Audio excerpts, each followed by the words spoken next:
Et ce chapitre-là, elle sera confiée à la configuration en utilisant une classe Java. Je ne vais pas vous dire plus, mais je vous laisse découvrir.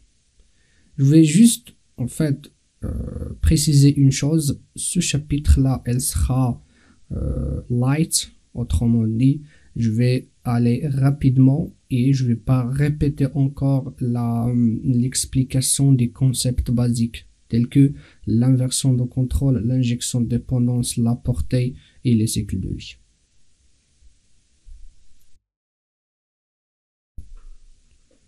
Mais qu'est-ce que c'est la configuration Java?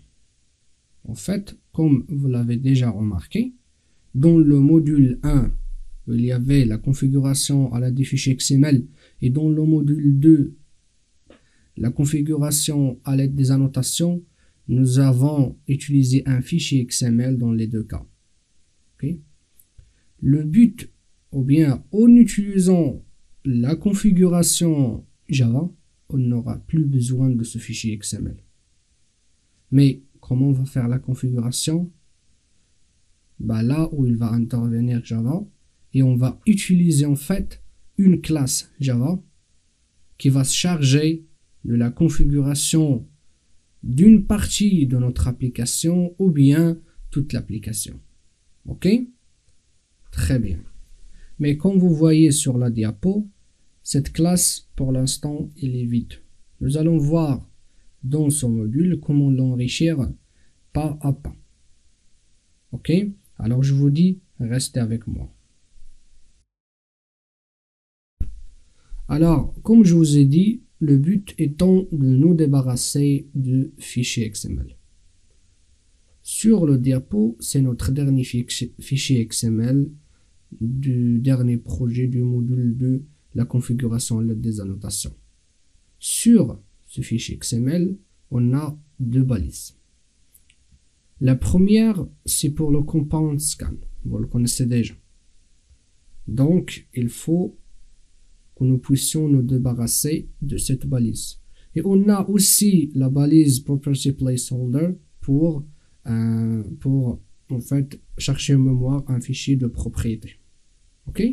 Donc dans les diapos suivants, nous allons voir comment nous débarrasser de le compound scan, de la balise compound scan et de la balise property placeholder. Ok? Très bien. Alors, concrètement, comment on va procéder sur Spring? En premier lieu, et comme je l'ai déjà dit, il faut une classe qui va remplacer le fichier XML. Ok?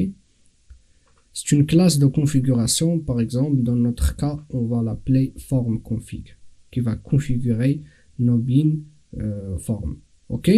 Très bien. Ensuite, il faut indiquer à Spring que cette classe est une classe de configuration. Pour cela, on va ajouter l'annotation @configuration. À ce stade-là, c'est comme on a un fichier XML qui est vide. Ok? Très bien.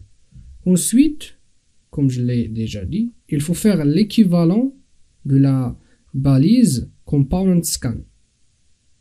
Pour faire l'équivalent en termes d'annotation, on va ajouter l'annotation @componentScan. Et cette annotation, elle prend en paramètre une chaîne de caractères qui va préciser le package à scanner par Spring au moment de démarrage du conteneur. Ok? Très bien. Il nous reste encore une autre balise, c'est la balise property placeholder. Ok? L'équivalent de cette balise en termes d'annotation, c'est l'annotation @property_source. Et pareil, cette annotation, elle prend en paramètre une chaîne de caractères pour préciser le ou bien les fichiers de propriété. Ok? Si je résume, on a ça. On a notre forme config. Et on a les équivalents, comme vous voyez ici. L'équivalent de la balise compound scan, c'est @compound scan. L'équivalent de la balise Property placeholder, c'est la notation add property source. Ok.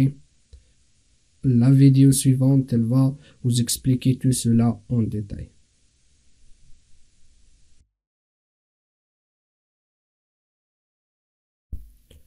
En deuxième lieu, dans notre application, il faudrait donc préciser la classe de configuration.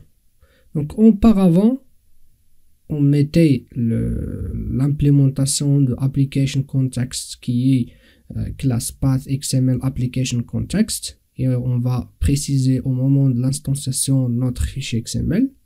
Cette fois-ci, on va la changer à annotation config et après application context. Et au moment de l'instanciation, on va préciser notre classe de configuration qui est dans ce cas-là form config. Ok, comme vous voyez ici sur le diapo.